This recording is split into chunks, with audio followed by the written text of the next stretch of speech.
There is a specific sinking feeling you know all too well.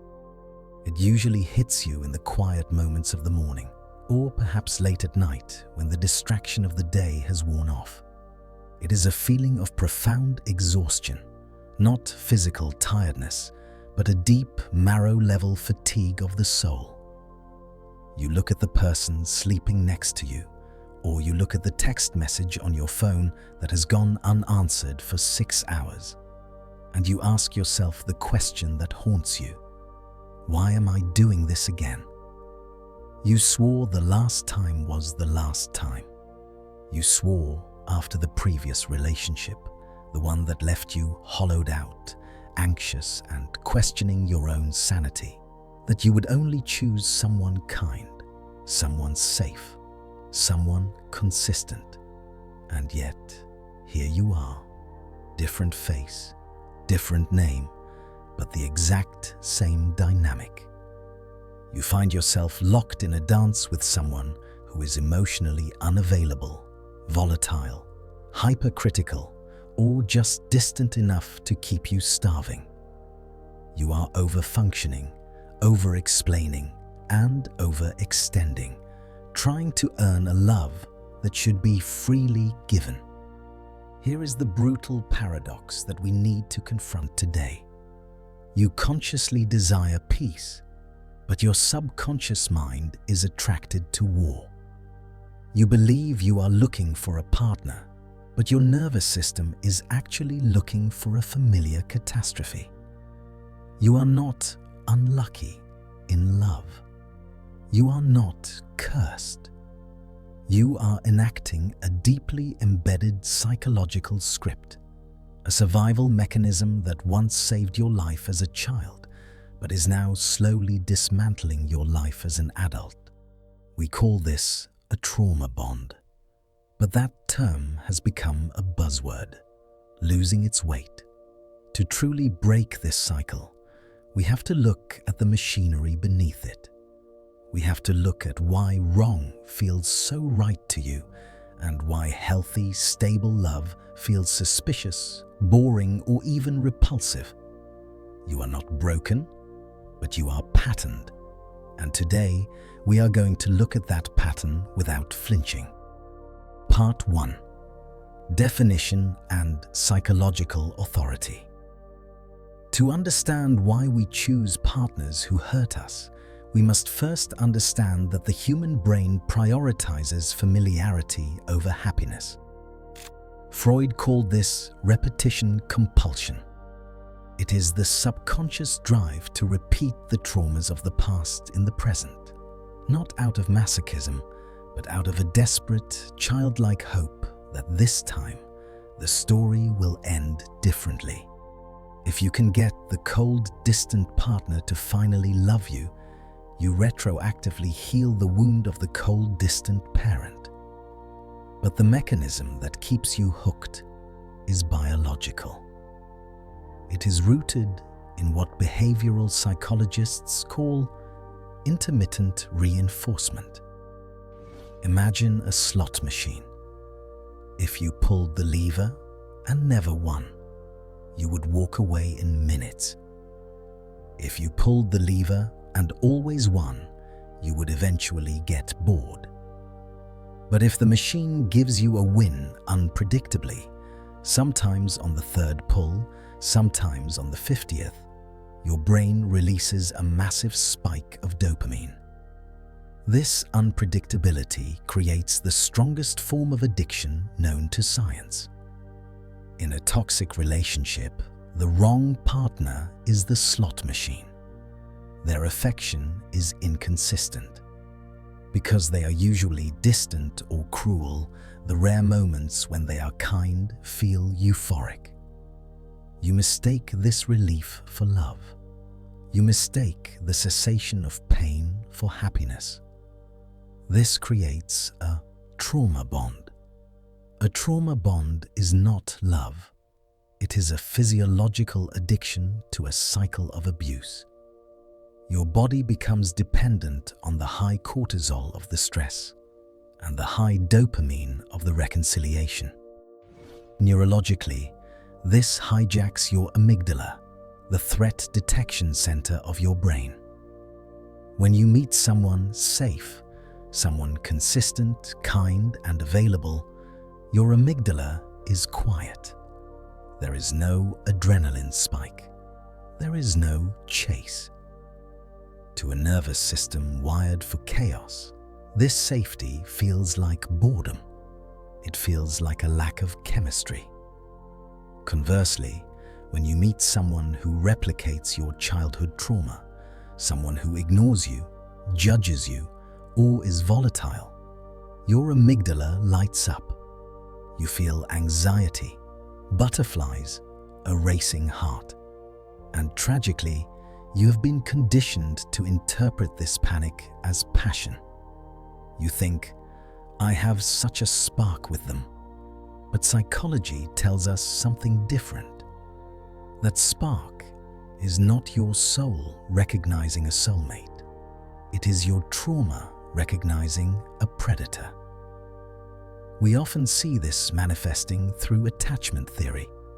If you grew up with anxious ambivalent attachment, meaning your caregivers were sometimes there and sometimes not, you learned that love is something you must fight for.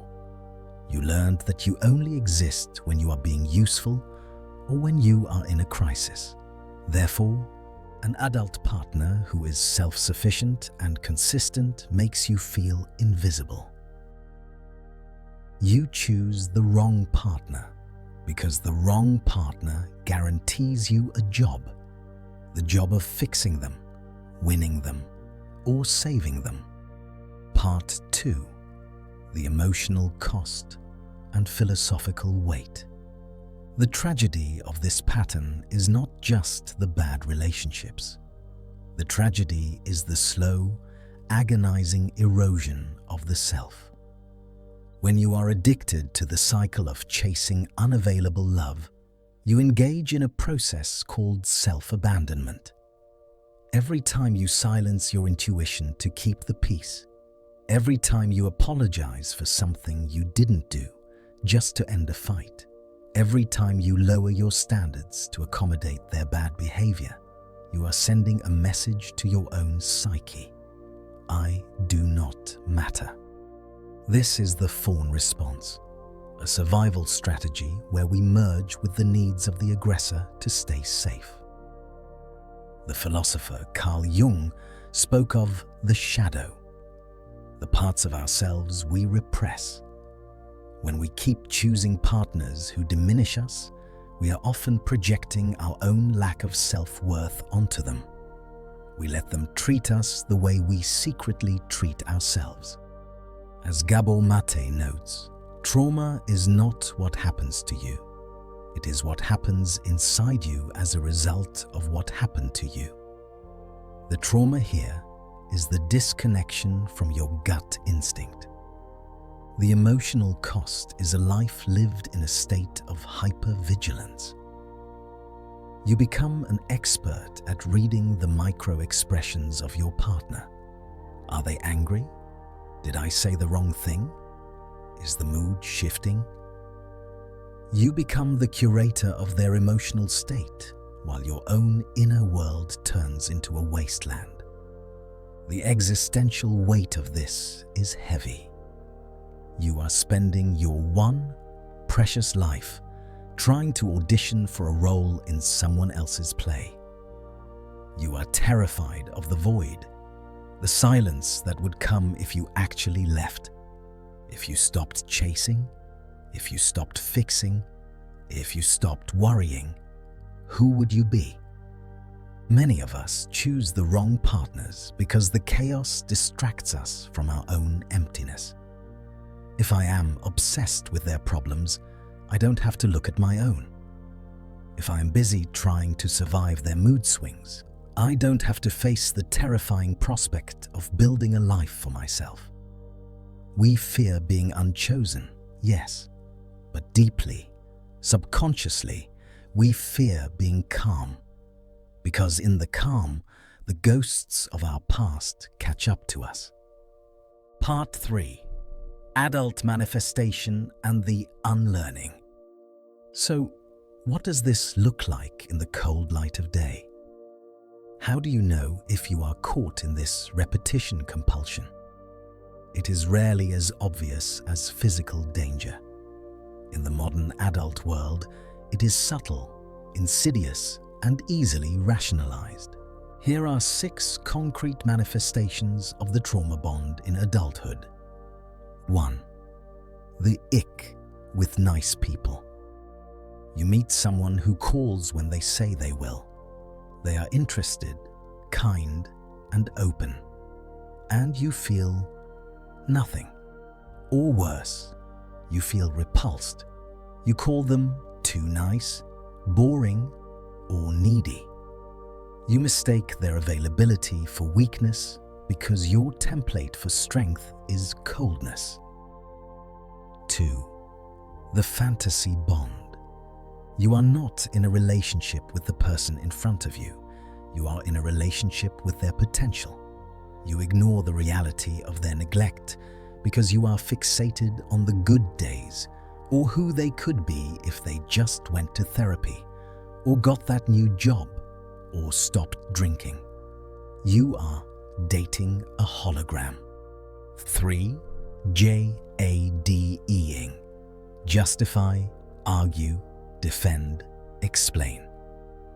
You spend a disproportionate amount of your relationship energy explaining your basic humanity. You find yourself constructing legal defenses for why you deserve respect, why your feelings are valid, or why you need communication. In a healthy relationship, needs are negotiated. In a trauma bond, needs are debated. 4. The roller coaster baseline.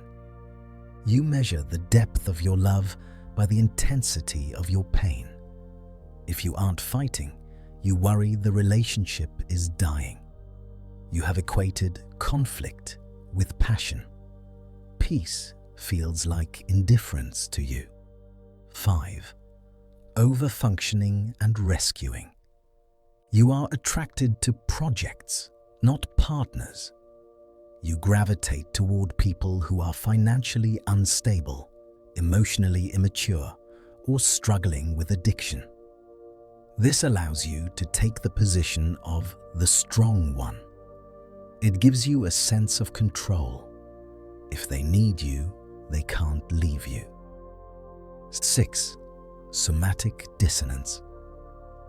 Your mind says, "I love them," but your body is screaming. Chronic stomach issues, migraines, jaw clenching, insomnia, autoimmune flare-ups. Your body is the only truth teller left, rejecting the proximity of the partner your mind refuses to let go of. Recognizing these isn't about shaming yourself. It's about witnessing the machinery. It is about realizing, I am not loving them.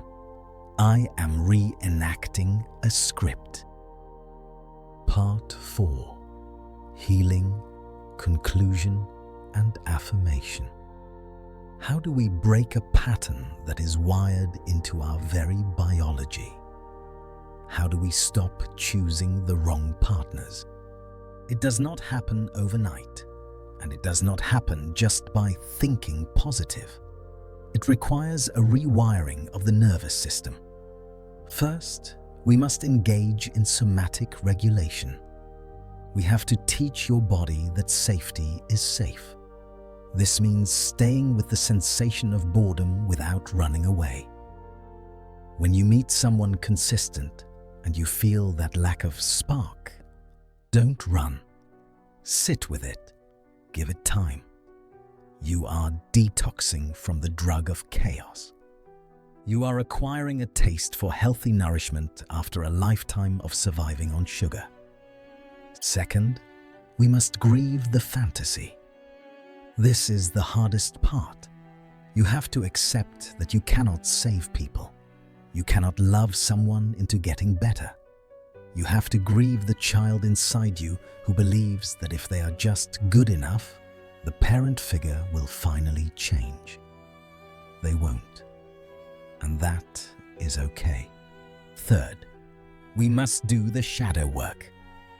We must look at the parts of ourselves that feel unworthy of ease. We must ask, what do I get out of this chaos? Do I get to feel like a martyr? Do I get to avoid my own goals? Taking responsibility for our half of the dynamic is the only way to take our power back. Finally, we must redefine love. Real love is not a feeling of panic. It is not breathless anxiety.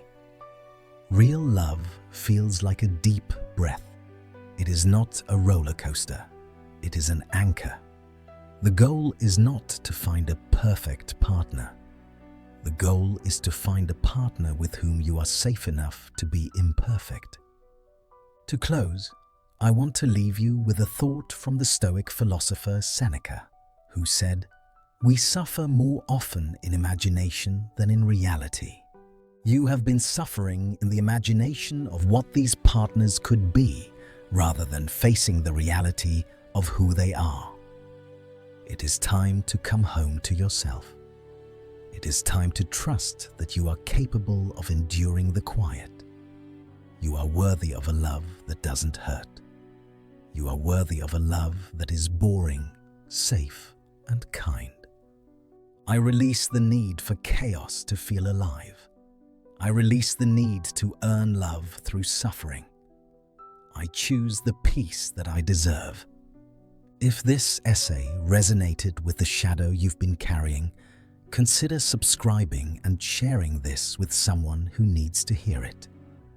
We are all walking this path home together. See you in the next one.